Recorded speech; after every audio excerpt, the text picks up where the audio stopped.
various other cereals and minor millets. After the rainy season is over, it is impossible to grow a second crop due to the scarcity of water. Water is very essential for all sorts of human activity like agriculture and animal husbandry. Water for drinking, cooking, household needs and sanitation. The quality and the quantity of water decide the quality of human life.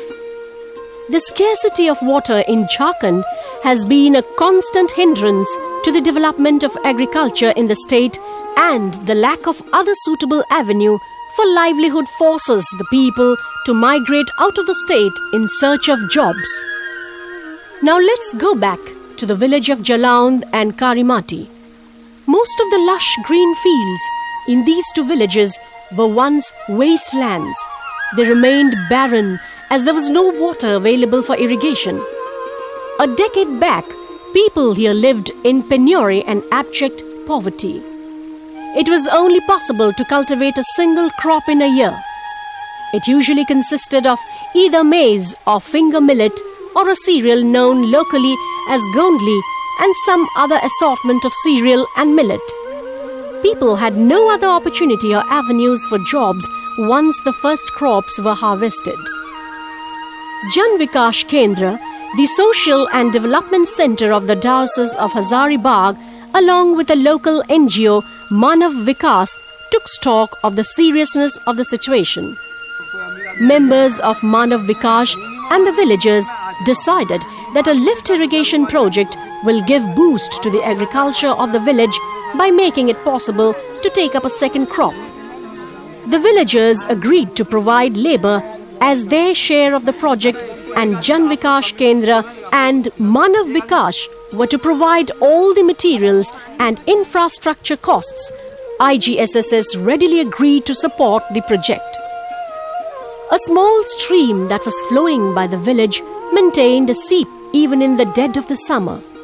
It was an ideal source of water for lift irrigation. A seepage cum water intake well and a pump house was built on the bank of a small stream. Trenches were dug up by the villagers and irrigation pipes were laid down. And finally, a diesel pump set was installed. Likewise, in nearby Jalaund, a rainwater harvesting structure was dug up to improve the water retention of the soil by harvesting the rainwater. In the very first year of commissioning, villagers were able to grow a crop of potato and following that a crop of wheat in 60 acres of land. Now, they are able to cultivate up to 5 crops in a year. This is usually a crop of either maize or minor millet, 2 crops of potatoes, one following another, a crop of either wheat or mustard, or a mixed cropping of both, and finally a crop of coriander leaves towards the end of summer. Besides this usual cropping pattern, they also take up cultivation of legumes like gram and peas and numerous other vegetable crops, which includes eggplants, tomatoes, carrots, spinach and onions. This irrigation facility also protects the first crop of rice and maize, etc. from the possibility of drought.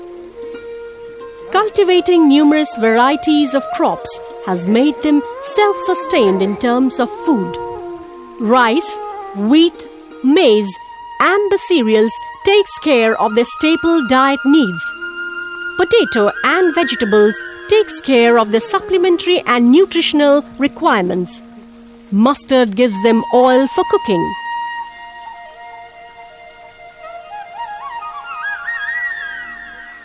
सबसे पहले जब इस गांव में हम लोग आए थे, हमारी संस्था मानव विकास, तो उस समय उन लोगों को सबसे पहले हम लोग स्वयं सहायता समूह बनाकर उन लोग को ऑर्गेनाइज किया। उन लोग के साथ हम लोग बैठक किए। सभी बैठक में ही एनालिसिस किया कि हमारे गांव में बंजर भूमि है, वहां पर किसी तरह कोई उपज नहीं होता है, वहां पर खेती बाड़ी नहीं होता है।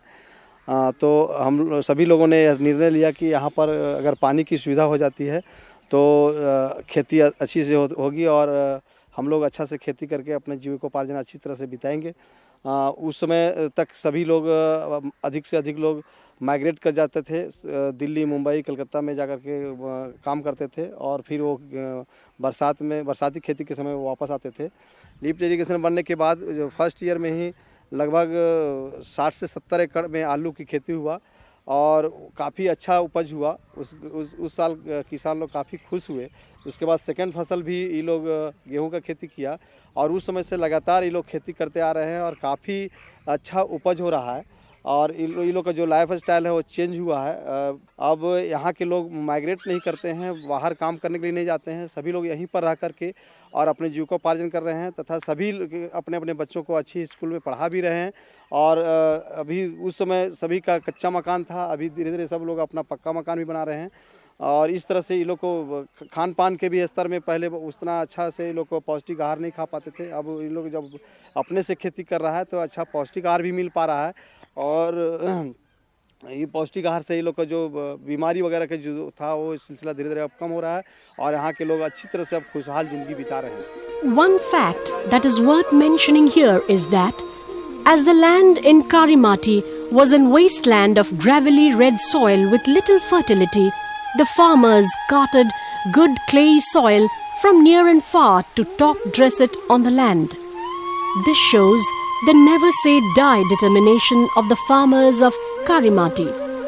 The land is now bountifully productive beyond belief. It is a feast to the eye to see the green wheat swaying in the wind, yellow flowers of mustard shining in the early morning sun, the golden acres of ripe wheat and mustard stretching to the horizon.